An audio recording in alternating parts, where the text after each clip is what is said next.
Good morning, and welcome to another Sunday morning chat with Karen, our favorite VA, and Janet, and myself. And today's topic is about women supporting women. What does that really look? Do we really support other in and in life in general? Today we have Emily Williams. And let me tell you a little bit about Emily. Give me a second. I have it here on my screen. So, Emily is a DEI expert and she supports women of color to overcome microaggressions and experience psychological safety at work. Emily's worked in more than 20 countries to further equity and inclusion, and with a background in labor and human rights, she advises corporate leaders on the practices and mindsets required to build truly diverse and inclusive organizations. So we think that Emily is more than able to guide this conversation and help us understand what's really going on when we talk about women supporting women. So welcome, Emily. Thank you. I'm very happy to be here with you three. Thank you. Great. Thank you We're for happy to have thank you. yes, definitely happy for you to be here in this conversation. Great. Wonderful. Okay, so to get us started, I'm going to ask Karen to share one of her experiences where she thought that women didn't do such a good job of supporting her. So, Karen, you want to share your experience and then Emily can talk to it. Yes. For me, I am a woman of Afro Latino, which means I am Hispanic. I speak Spanish. And then I am looking black, like chocolate sister. But Mm. I find that when I come across, when I not all, right, Hispanic women who looks different, standard looking, Spanish women. And I always find that a lot of them don't know that I'm Spanish because they go based on the way that I look. Mhm. And my experience has been they will talk about me, right, in Spanish, not knowing that I understand what's being said, Yep. right? And it's like once I speak Spanish, they'd be like, "Oh, I didn't know you speak Spanish." Right? Oh, I didn't know that so it's like you already said these things about me. So it's like now I feel uncomfortable. So it's like, wow. But the crazy thing is I never had that experience with women that looks like me. Even me speaking Spanish, it was never an issue. It was more like, oh, you speak Spanish, but it's more like intriguing to want to know more about where I'm from. But when Mhm. I find women that are Hispanic like myself, but this time they don't look like me, it's a judgmental thing. It's more like discrimination because the way I look. Mhm. So that been one of my issues being Afro Latina Mhm. woman, I should say. Mhm. Dealing with other women within my own culture.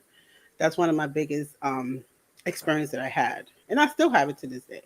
Mhm. So, what do you think about that? You what do Yeah. you? Well, I think, if we're talking about like the context of work, I think there are many ways in which women are kind of pitted against one another, right? And so, we may want to take women as a category to say, well, we should all understand what it means to be a woman, right? Right, right, But the reality is that that's what it means to be a woman is shaped also by our other identities, right? right, So our racial identities, our ethnicity, right? Our citizenship status, right? right. Um, our ability, our class background, all of these things, right? So I think, number one, that's why it's so important that we kind of really question this category of woman, right? And what that means, right? Because that means something very different to every person who identifies as a woman. Right. Hmm.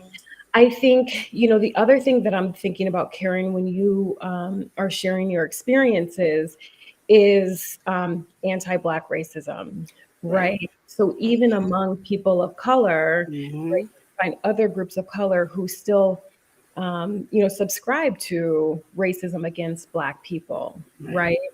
And it sounds to me like that's what's coming up, in those experiences where you've had conversations with other Latinas who perhaps didn't understand that you yourself are Latina, right? Right. Um, Yeah.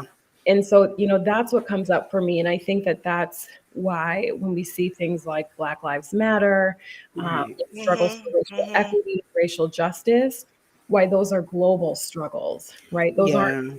in the US, right? But we see Right. those Hmm. all over the world, right? And Yeah. it's for precisely that reason, because there are people of African descent, there are people with black skin everywhere, right? Right. Not only in Exactly. the US, right? But we still see that kind of racial inequality, in other countries as well, the same way, in very similar ways that we do in the US. Right? Yeah, that's I agree with you, Emily. That happens a lot, even within our own Spanish.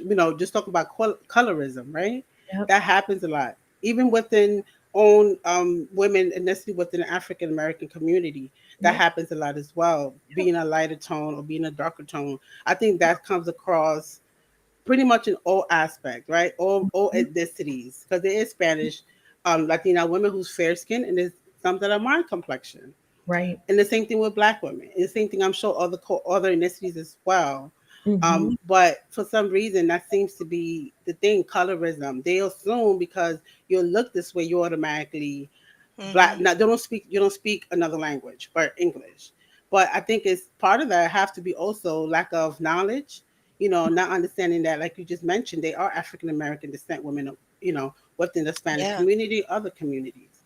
Hmm. And a lot of people don't know that, maybe, or maybe many reasons why they might not know that or might not understand that. I Yes. absolutely agree. I do have to apologize right now. I am live streaming from my bed because I have a knee injury. So apologies for my bedroom setup here, and Brewski is here keeping me company. But to your point, Karen, that actually in the workplace, I believe it's workplace culture, and it Hmm. comes from the top down. Mm-hmm. Mm-hmm. We Hmm. have to take a stand. And if you don't have that set up in your company, your organization, take a stand. Become an advocate and an ally, because it's not okay. One day you could hear a group of women um, talking about another woman of color. One day it could be um, a different group of women talking about, Asian or Caucasian. And we as women, it regardless of our color and background, we have to take a stand. And what I noticed from personal experience, I grew up in the projects. I grew up in low income housing. Not a lot of Hmm. people know that's my background, but I don't share that information. But I have experience Hmm. with different minorities. And coming into the corporate world, corporate culture, there's a professional way of getting work done to whatever your job task, whatever your job role may be. But then there's a line that gets crossed when you bring in the color card, or you bring in that Hmm. racism or microaggression that is so subtle, but it hurts somebody, it triggers somebody. And that's the point, is sometimes people might not know that they are guilty of microaggression, and it has to be stopped in the tracks immediately. So as an advocate, as an ally, for me, it's something that it needs to be brought into the light. It needs to be made more aware. The conversations need to be more inclusive, to involve people of different backgrounds, to bring it to light. And for me, for Karen, for your sake, that's something that I feel like having these types of conversations, it is super helpful, because what can I do? Or what can my coworker, my Caucasian woman coworker, what can she do to become an ally? What can Mm-hmm. she Well, I listen for? think, yeah, I think those are really good points, Janet. Hmm. And I think a couple of things, number one, kind of both of what Karen said and also you, Janet, that stereotypes are very well in alignment Mm-hmm. with the workplace, right? So Mm-hmm. what are the things that it means when they see a woman with black skin, right? Or what they think it means when they realize that someone grew up, living in housing projects, right? So all of those stereotypes are still very present in the workplace. I think Mm-hmm. for me, as a coach for women of color in workplaces and a DEI expert, is that, we also, as women of color, really need to learn. We don't always know when microaggressions are happening, right? We might feel like, oh, something was off, or that Right. just wasn't quite right. but they can Right. be so normalized in the workplace that I think the education and the training about microaggressions for us first is really important, right? Because, Yeah. what I see oftentimes is that we ignore the impact on our health and well-being, on our Right. confidence, right, on our anxiety, right, and then we jump to, okay, well, we have to like create advocates in the workplace, or we have to make change. That's important, we can do that, but we also have to have that step of caring for ourselves first, right? Because Yeah. here's a very interesting statistic. Okay, Black women identified work as a place where they experience the most racism, Oh, right? So now we think about that, right, as Mm. opposed to like, racism in society, perhaps while shopping or with encounters with police, right? Right. Black women experience Mhm. the most racism at work, right? So, it has become so normalized that we just keep going, right? We think that, like, okay, Mm. we only have two options. Either we leave this workplace or we just suffer through it, right? Right. And, Yeah. you know, one of the things that one of the points that I really make with my coaching clients is that, but no, we have many more options than that. And the first option is tapping into our own power, ensuring Mm. that we are okay first, right? And Mhm. then we can advocate for change, right? But we do that in tandem as we advocate for improvement in our own situation, right? Right. That's a good point. That's a good point, Emily, because even at different, I had different employers throughout my lifetime, right? And Mm-hmm. sometimes, a lot of the times, we have microaggression, but we're not sure it was microaggression. Mhm. Because it's subtle. It's very Right. subtle. It's very be- subtle. So we like, did yeah. they just say this to me? But you're Yeah. not sure. Yeah. So you don't Yeah. say nothing because Mhm. you don't know whether to go forward Yeah. with it, or Yeah. you don't have no evidence to prove that this person said this, or they do it on a Mhm. sneaky way in the coffee room when nobody's listening to you, or in the bathroom. 100%. Yeah. You Because know, I was going to ask Emily about that Mhm. subtlety and how that affects psychological safety at work, because that Mhm. builds up. And Mhm. you keep wondering, was it or was it not? Do I or do I not right, do? And right, then that really affects you and how you behave mentally and emotionally at work as well, before yeah, we even get to your performance as part of your 100%. job. 100%. So let me just plug this first. So I'm holding a workshop on microaggressions and how we as women of color can respond in empowered ways on April 12th. So I think we can share a link to yeah, that so that everyone listening can sign up and attend that webinar, because we'll be talking, I'll be going through the different kinds of microaggressions and actually how we can respond in empowered ways.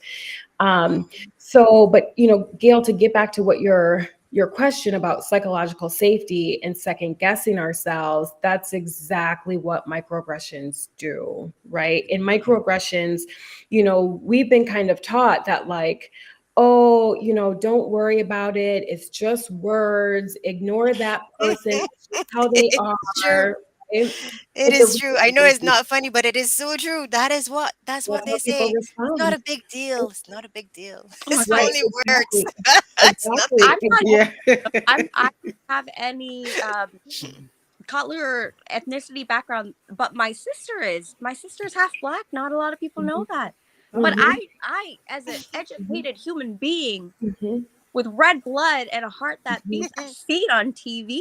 I see it with the government mhm, and when mhm, they're bringing in new inductees for the Supreme Court. I mhm, see it. mhm, And wow, I'm kind of like, let me double check. Let me hit up one of my sisters right now. Let's see if she thinks the same thing that I'm Yeah. thinking. yeah. And it's Mhm. right, Well, I happening think, there. yeah, yeah, I think we should talk about that too, because it was, troubling just how public and persistent, like the abuse was in that situation. I mean, Yes. I think we have to Mhm. just call it what it was. But let me just go back to the microaggressions just quickly, because the thing is, when we're talking about, they're just words, right? Like it shouldn't be a big deal. Well, it actually does in the long run begin to impact our health, right? Mhm. It's been linked to heart disease, hypertension, right? Increased levels of anxiety and depression, right? In people of color. And yeah, even though they are Yeah. words, right, it does leave a lasting impact on us physically, right? Mm-hmm. So, and I think that that's really important that we kind of shift our thinking about it, right? Because their microaggressions are very serious. Um, yeah, I think, the other thing is that, you know, women of different races experience microaggressions, women in general experience microaggression. Mm-hmm. Mm-hmm. And I think that that can be sometimes mistaken for, um, we can experience an individual microaggression, right? Right. But then when it's compounded by like our multiple identities, right? And then also structural racism, right, within Right. organizations, then we have like a compounded experience, right? And so I think it's important too that we pay attention to those kinds of dynamics at work, especially as women of color, so that we're not, you know, leaving behind any part of our experience at work, right? So when we talk about women as a category, women supporting other women, right? So even women who, you know, perhaps do not consider themselves, or non-women of color, right? Or women of color who are able to pass as white, right? It's also important that when we talk about allyship, right, that we also understand that structural racism does exist in the workplace, right? And that is something in addition to gender inequality, right? Or sexism that women as a group could experience at work, right? Yeah, Mm-hmm. absolutely. So I have a question for you, Emily. Have you Mhm. found then that when it comes to color, because when we decided on the topic, it wasn't Mhm. necessarily about color, because Mhm. I guess we took Mhm. it for granted most of us are not Mhm. really Caucasian. But do you find Caucasian women support each other, or women of another culture support each other more than I guess women of color support each other? We tried together. Well, What do you think? How have you found it? here's a really interesting statistic, and it was done by Leanin and McKinsey, and I believe it's 63% of white people consider themselves allies to women of color in the workplace. Oh, However, Mhm. very few of them have taken actions that would demonstrate their allyship, right? So those actions would look like Right. naming bias when they see it, right? Right. Those actions would look like advocating for women of color to have opportunities to advance in the workplace, right? So you have people who think that they're allies, right? They consider themselves allies, but when it comes down to the action and actually demonstrating it, then we Mm-hmm. see much lower levels of people who are actually participating in allyship, Mm-hmm. Right. right? I would love to see that included into the workshop too. How can women, non-colored women, become an actual advocate and ally? What does it take to get there? And Well, there's let's a lot of women that, myself included, very open to learning and bettering. What can we do to support? yeah. I would love that. Yeah. Yeah, I think, yeah, and we do actually, we've paired that with the microaggressions webinar, and we do it separately, right? We have separate conversations about that, Mm-hmm. because we have a conversation with women of color about microaggressions and the way that we're impacted, and then we also have conversations with people who want to be allies to women of color, right? Because that's also a different conversation. Right. I Mm-hmm. think the most important thing about allyship is that we have to remember. Well, I think there are a couple things. One, we are working within a workplace structure, right? Where, it's got all of its biases, right? And, you know, when we live in, a country like the US, right, it's also founded on capitalism, right? Which inherent to which is competition, right? So we're all kind of, sort of taught this notion, right, that we have to be our best, but to be our best means that we're better than others, right? Mm. And Mm-hmm. we have to rise to the top as individuals, right? So when we talk about allyship in the workplace, those kinds of notions come up as well, right? Or that those kinds of values and that kind of conditioning comes up as well. So the extent to which that we see ourselves being allies to one another as potentially limiting our own professional opportunities or professional advancement, there's going to be there's likely to be a wedge there, right? Mhm. Yeah. So, that's why I'm really happy to see, all of the research and all of the conversation about toxic work environments, of which hyper competition or a hyper competitive environment is part of toxicity, Mhm. because I think that hyper competition also really hinders effective allyship. That Yeah. is a great point. Karen, did you Yeah. feel like that could be in reference to your example? Mhm. Yes, I really do. Yeah, that's true because I know from my experience, I had supervisors and coworkers, right? When things have happened, they wouldn't say anything, and I'm just sitting there defending myself by myself and trying to, then you Mhm. looking like you're the problem, or you didn't do this right, or you're the Mhm. issue. But in the meantime, everybody saw what's happening. But when it Yep. came time to defend myself, I'm alone in this area by myself, Yeah. Yeah. right? Yeah. So that's definitely, even when it comes to advances, or or you have a certain, or productivity, let's say, right? It's like the Mhm. best person who do this get this, and that's why everybody trying to like just step on each other to Hmm. get either that promotion or that raise or that incentive, whatever that may be. But I think Hmm. that it has, like you just said, Emily, have to be a better way where everybody's not stepping on each other. The Right. art productivity is being met. You are Mhm. getting your incentive, you are getting that promotion without having to step on someone else to get there.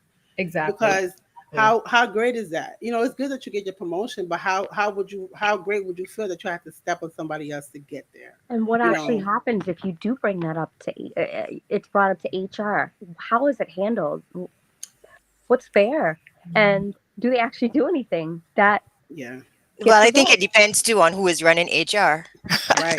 That Is it a woman of color running HR? Is it a Caucasian? And it's sad that color kind of is the thread through all of yeah, this, and it shouldn't be, but yeah, it really is for a lot of us. It yeah. is And in I It think today's is. world. for some females too, it's really a matter of survival.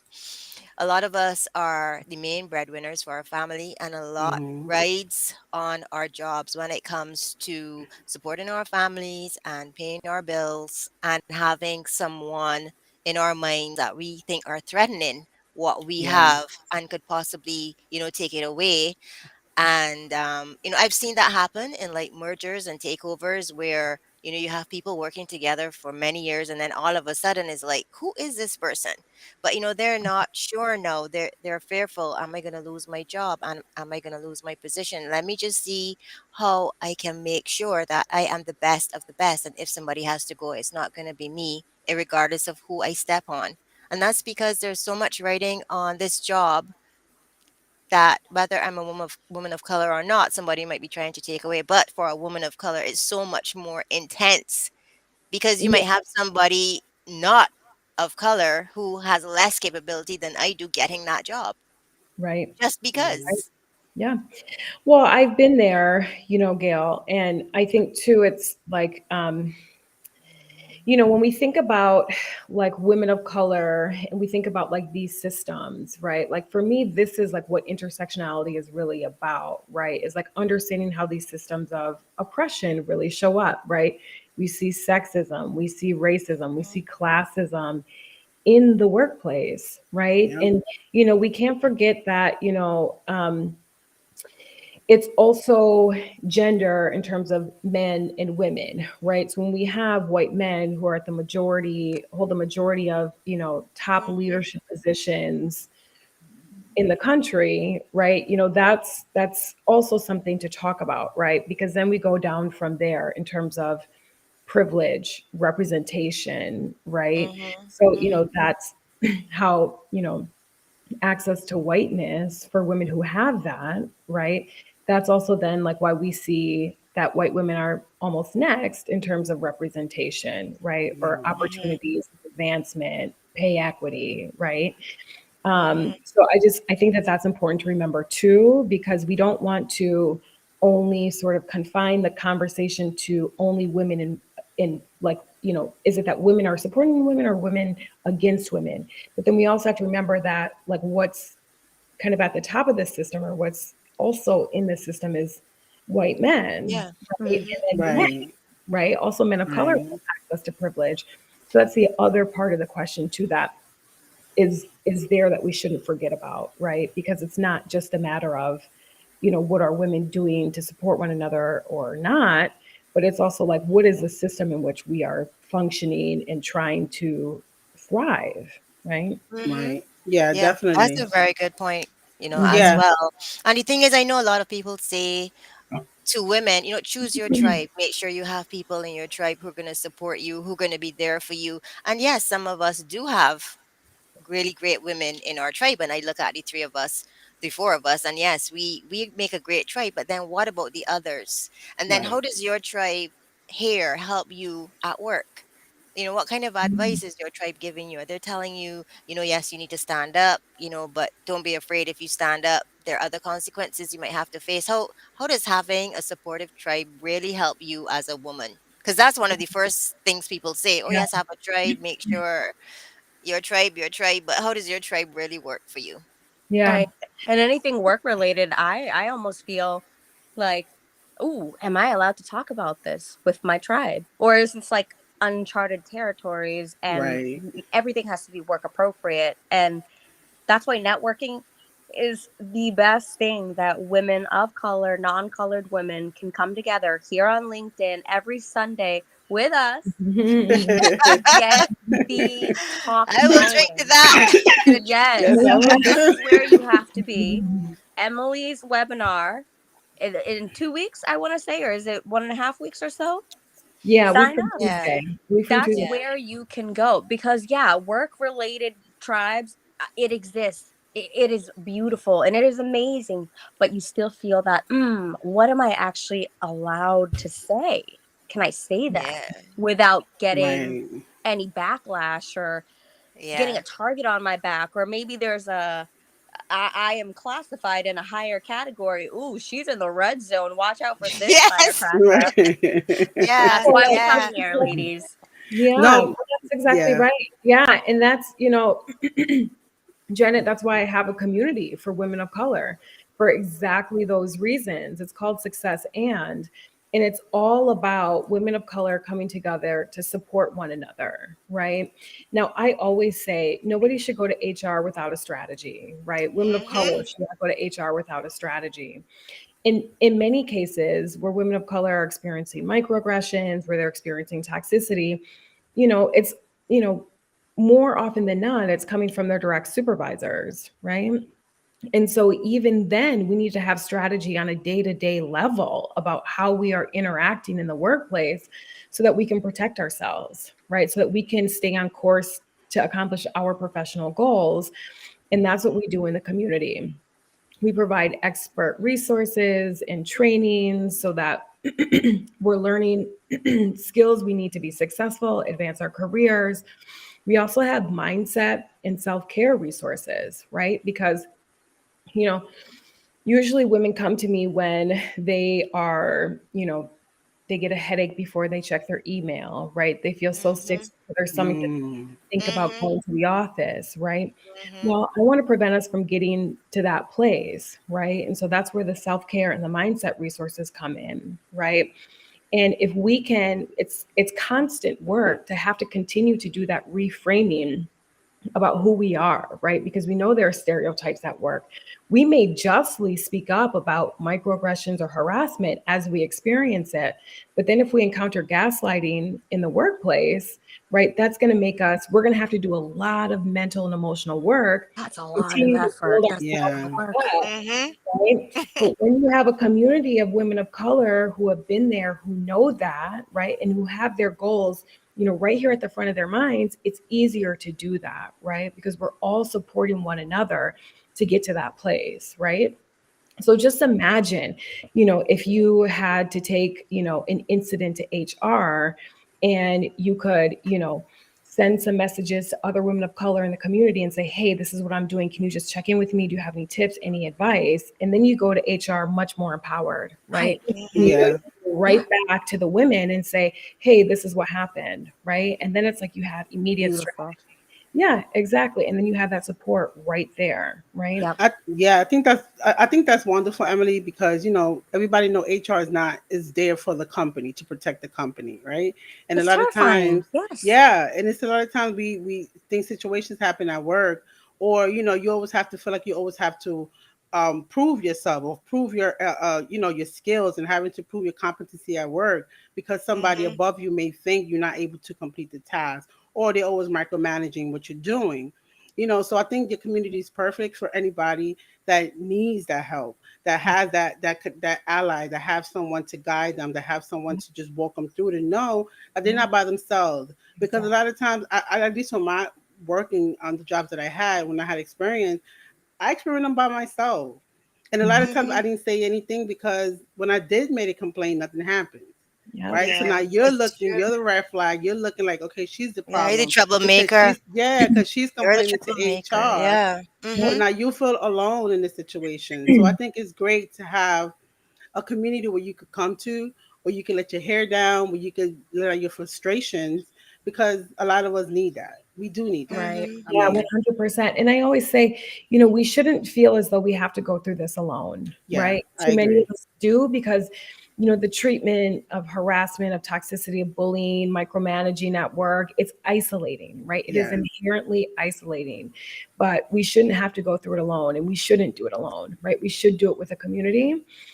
And also, we should see that, the advocating for ourselves and others as part of our leadership, right? yeah, Because it, in fact, is. This is beautiful. I yeah, don't Karen, I'm gonna retract your comment for you. I think women shouldn't just sign up because they need it. I think everyone should sign up because it is a necessity. yeah, definitely. Regardless if they need that help, regardless if they are a woman of color, if we are human and we really do give you know Yeah. what?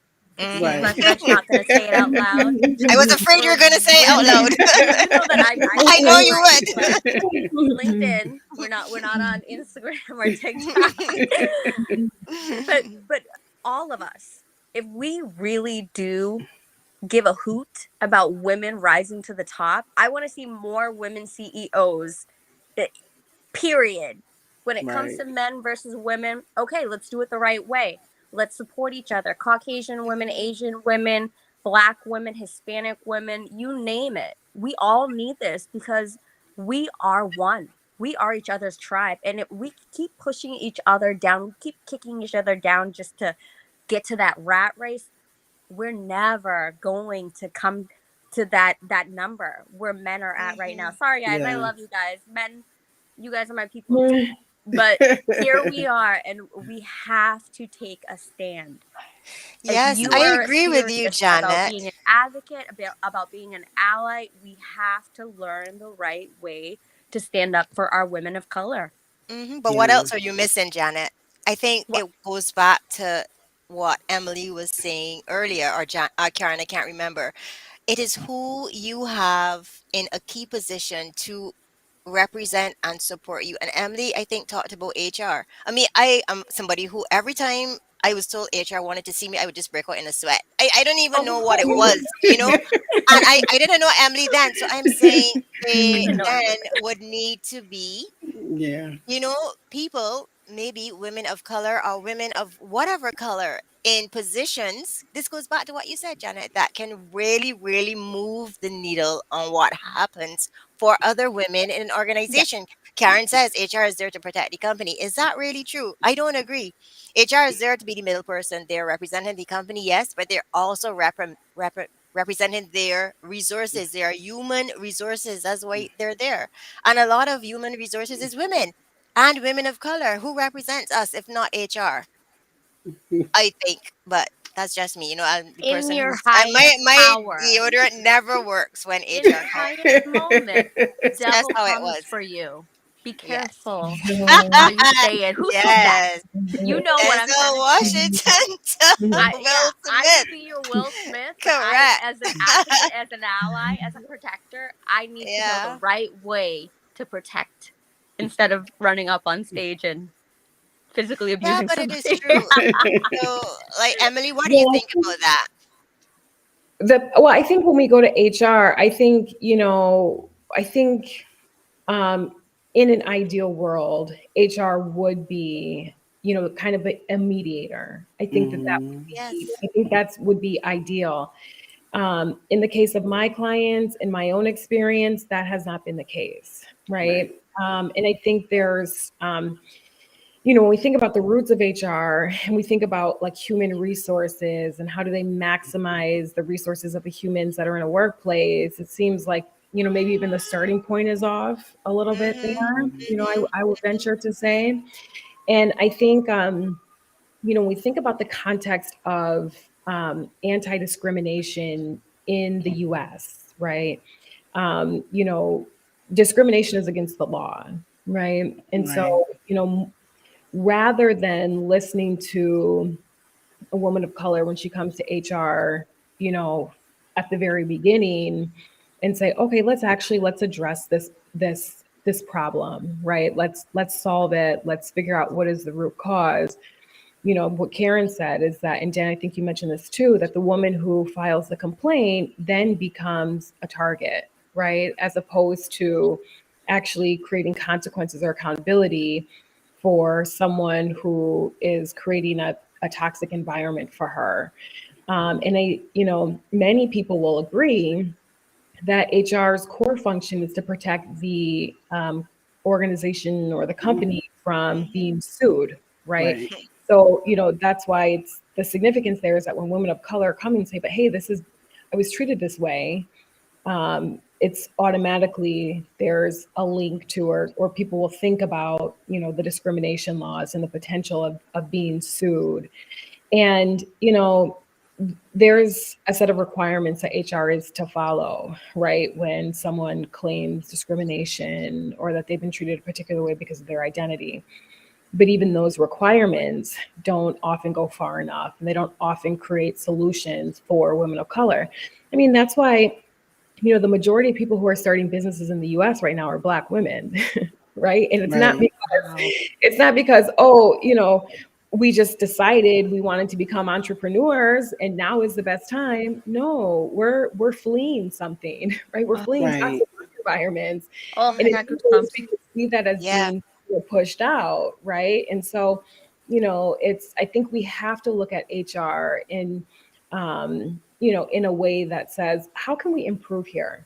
Things haven't been going quite right, especially when we look at women of color's experiences in the workplace.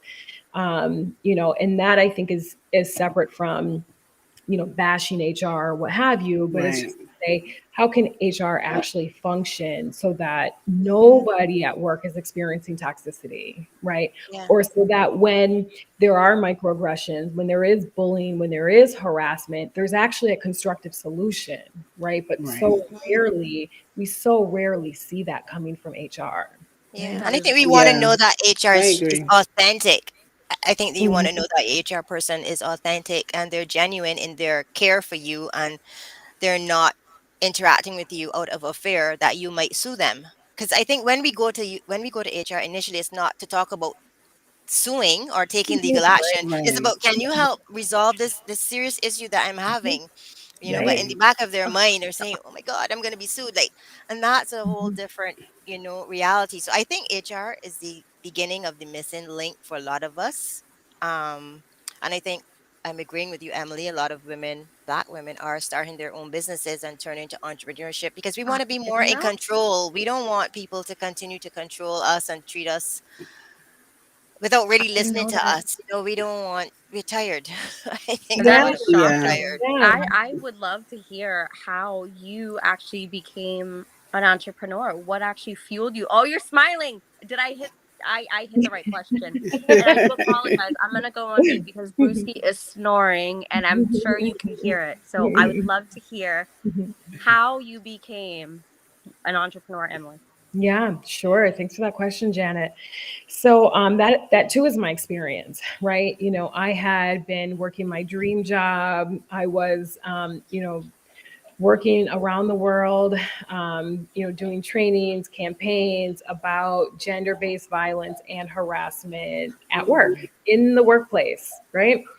So I was on a particular trip where I had been in, multiple countries, giving this training, helping women identify like the source of violence at work, what it looks like in workplaces, and then developing, advocacy strategies, right? Based in policy, and based in education. And, when I got back to my office after that trip, I realized, but wait, this is what I'm experiencing too. I'm experiencing this Wow. harassment and this gender-based violence in my place of work, right? And so then I had a real moment where I was like, I have to really, walk my talk here, Mhm. and so, I decided that I was going to advocate, for myself and others who are experiencing, very similar treatment in my workplace. And it resulted in me filing a claim, and then representing myself with my employer, right? Oh wow. Yeah, yeah. And I'll tell you, and I see this with my clients, and I see this with a lot of women. We have this moment when we realize that what we're experiencing is unjust, right? When we realize that we're being unfairly targeted, then we have a choice, right? We can say, all right, I'm going to either try to survive it, or I'm going to just start looking for another job. That's it. Or we can say, you know what? I'm going to advocate here. I'm going to take a stand, and I'm going to try to improve things for myself and others, right? And um, every woman is able to make her own decision, absolutely. But I can say, in that process of advocacy, in my own, in women who I've worked with around the world, in my clients, that experience of advocacy is so empowering, right? So no matter if we're going to go into running our own business, or even if we're going to go into another job, right? Or even if we're going to just transition to being home with our families, right? We want to do that from an empowered place, right? Mhm. Because we'll have a purpose in whatever we decide to do. And when we go from a place of power, that's very different than when we go from a place of feeling victimized, of feeling beat down, right? Yeah. We Mhm. can go in and Mhm. say, hey, listen, like, I did my best to do my part and to create positive change, right? I did my best to do what I can so that nobody else experiences what I experience, right? Mhm. I did my best to live my values, right? And even sometimes I see that when women of color are advocating in this way, they're often living their company's mission better than the company itself, right? Mhm. You know what I Yeah. mean? Yeah. Yeah. So, these are the kinds of experiences that I think are really core to our leadership, and they also are very character building, right? And then that Mm. builds a ton of momentum in whatever we decide to do after we move on from that toxic job. Yeah. That's Mhm. powerful, Emily. But let me ask you a question. When I find that when an individual, or say a woman in this case, we talk about women.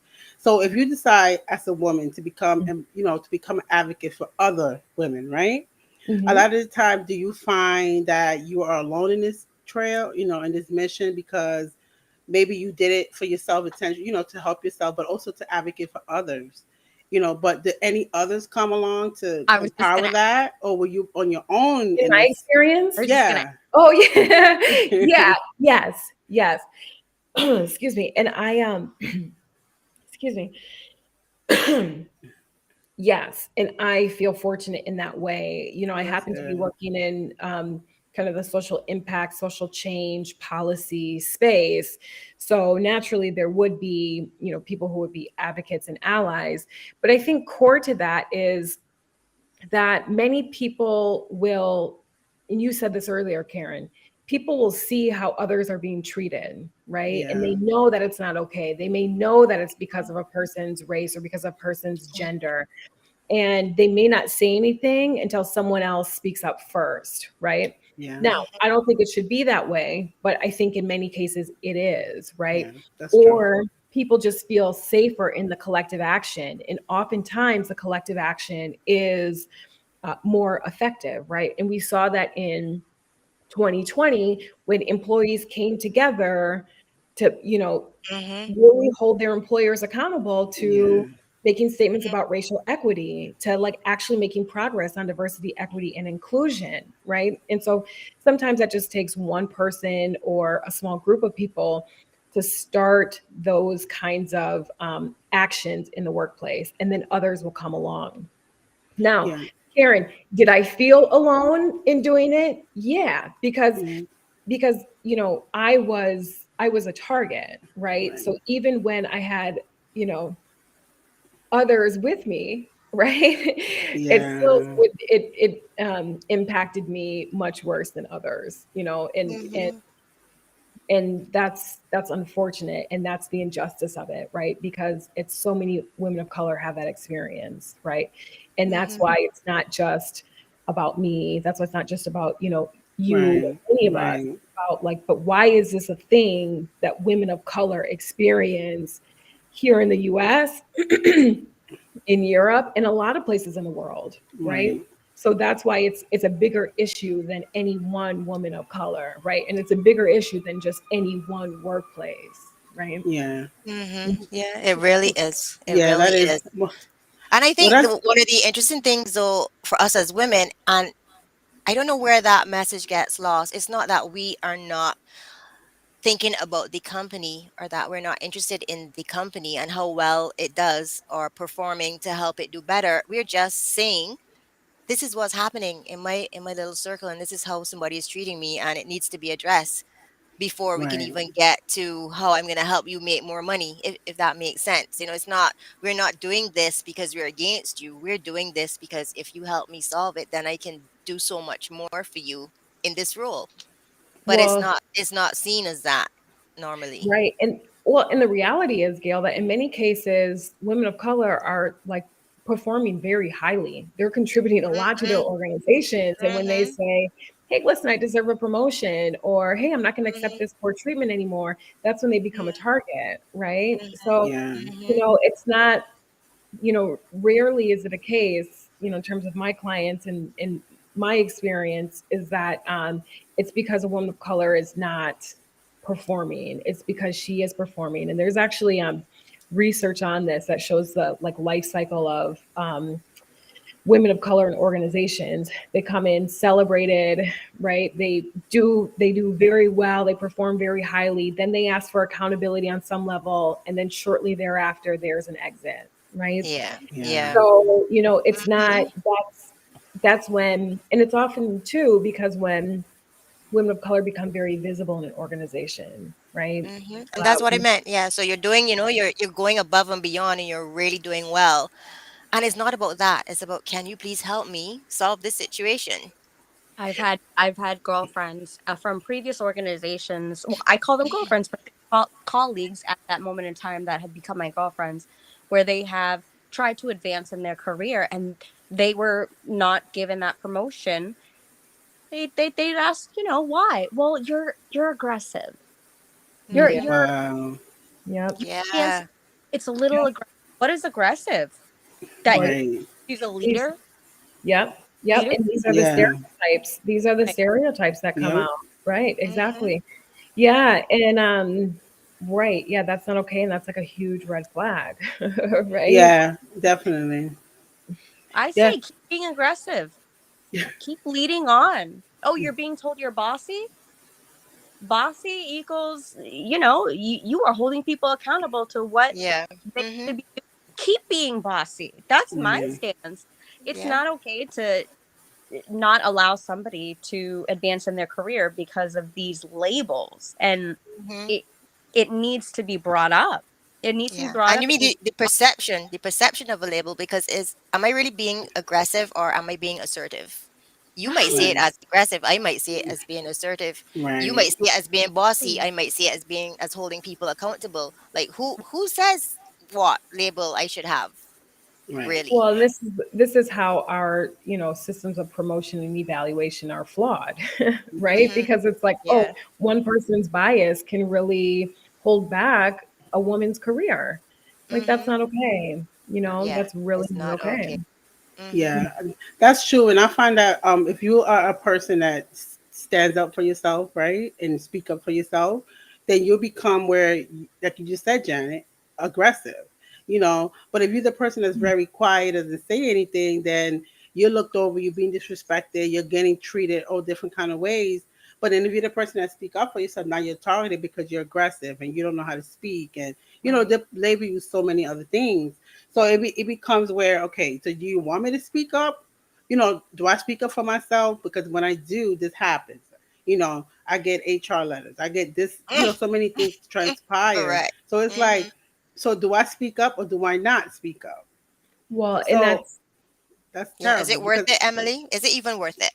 What do you think?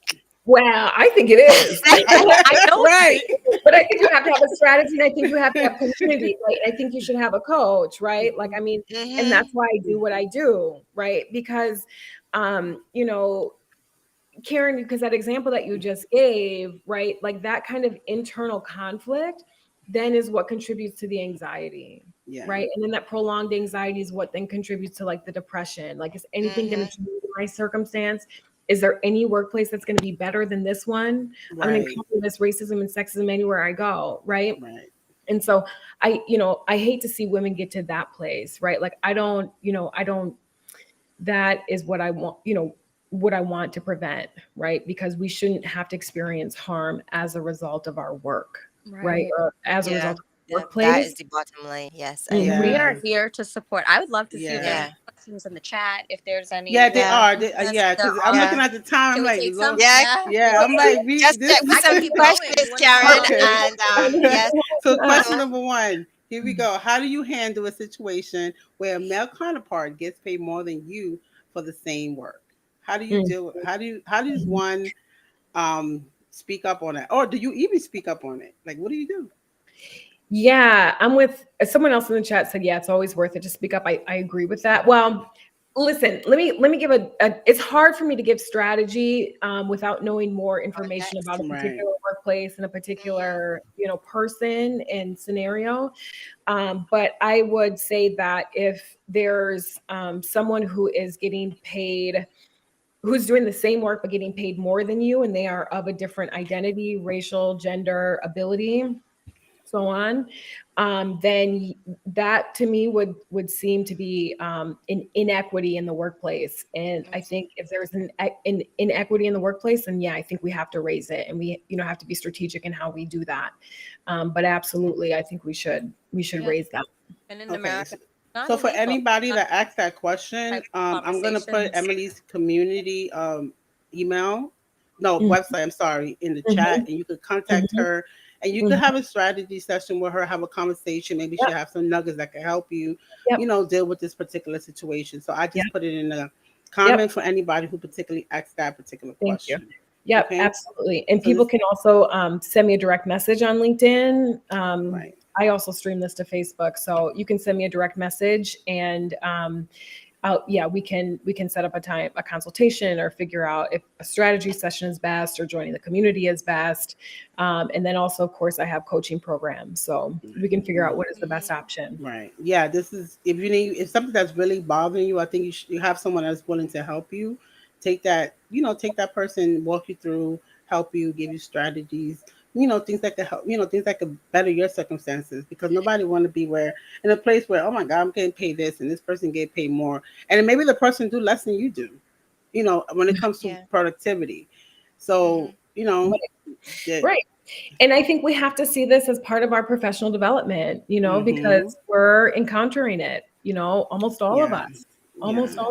right? So this has to be part of our professional development and our leadership development, right? Yeah. Because, Mm-hmm. it's racism and sexism is not going away overnight, right? I mean, I think Yeah. things we're seeing positive developments in some areas in terms of as it relates to the culture of work, but we're not totally there just yet. So we have to Mm-hmm. find ways of dealing with it.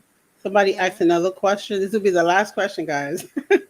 Can you speak up in a situation without coming across as an angry black woman. So what do you think as far as speaking up on something? How can you do it without coming up like the label? The Yeah, angry. yeah. I have I support a lot of women in this. And I think first and foremost, we have to be really grounded and affirmed in what we are speaking up about, right? We can't necessarily, control the stereotypes that we will encounter, but we can start from a place where we feel affirmed in what we're asking for and what we're speaking up about. And that's most important. Yeah, that's important. Yeah, definitely. Because a lot of times when you speak up, sometimes when you upset, you already had enough or something, right? And sometimes you'll tend to come off aggressive because you're already so upset. You're already like at your wits' end. You come off like, oh, you yelling at me. But Right, maybe it's coming out of frustration because you try to deal with it. You didn't know how. You try to, find the best possible way that makes sense. And sometimes you feel alone. Maybe you don't feel heard. Maybe you feel whoever you're coming to is not solving the problem. right. So, you know, that's also a thing that comes up. At least that happened to me. Where I had enough. I don't say anything, and then I come off sounding aggressive, but that's not my intention. Right. Well, and Karen, and I can relate to that. And, that's why I really encourage women not to wait so long, not to Yeah, wait until we're at a breaking point, because I've been there too, you yeah, know. Mm-hmm. And, we kind of want to, we want to get out ahead of it if we can, right? yeah, Yeah. And Mm-hmm. we don't want it pent up, right? Because then yeah, it is It's very, emotional. It's emotional. And you can never yeah. say what you really want to say when you're emotional, because then It it's too loses late it. because you've Yeah, waited so long and now it's all built up. And yeah. yeah, then you come And over as an angry black woman, really. Yeah. yeah. Well, Well, it's easier. It's easier for a company or an organization to make that case at that point. yeah, But I also just want to say that it's totally normal and logical that we would that it would take until we're at a breaking point to speak up, because Hmm. what we've been talking about this entire time is there's very little support for women of color when it comes to really addressing the inequities, the injustices, right, the toxicity that we experience at work. So when you don't have that support, and when you're in an environment that doesn't encourage you to speak up about those things, of course you're gonna, really kind of mull it over for a while, be unsure for a while, right? So hmm, I don't want anyone to feel like, to blame themselves for that, right? Because that's what the environment really promotes and conditions us to do. Hmm. So, but there are other ways to go about it, right? So I hope that people really join the webinar. I hope that people join the community. yeah. I'm If good. people are ready for coaching, I hope that they, reach out about the coaching packages that we have. Yeah. So we've been here almost an hour, ladies. This is very good Yeah. topic. So we're about to close. Emily, for closing, where can they reach you? Where's your community? Let the people know how they get in touch to. For those who really want this kind of help, for those who really going through this and feel alone, you don't have to be by yourself. So, there you go. Where can Yes, they reach you? 100%. You don't have to do it alone. You can have support. Join the community. It's success. And so the link is there in the chat and also in the Hmm. comments. So definitely join. Also, we have a webinar April 12th, which is a week from Tuesday. And that's all about identifying microaggressions in the workplace and how we can respond in empowered ways. And that is for women of color. So absolutely join that webinar. And then reach out to me directly if you want to set up a strategy session or set up coaching. And you can send me a direct message either on Facebook, which is Emily Raquel, Raquel. Or you can also send me a direct message on LinkedIn, which is you can find me at Emily R. Williams. Yeah. Hmm. Well, ladies and gentlemen, kids, any gentlemen listening, there you have it. So thank you for watching today's live. It was a very great conversation, very interesting. So Thank I you, I Emily. think any last words, anybody, before we close? No, I thought this was a really great No, it conversation. was. Thanks, Emily, for coming. I don't know if we Thank need to you, have a thank you, part thank two, you. because I'm sure people had other questions that weren't answered.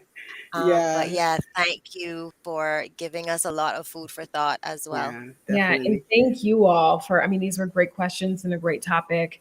And I'm really happy that you all hosted this conversation. So thank you for having me. You're welcome. You're welcome. You're welcome. So there goes in the chat in the comments. There are the links for the webinar coming up and to her website. So look it up. Any questions as well?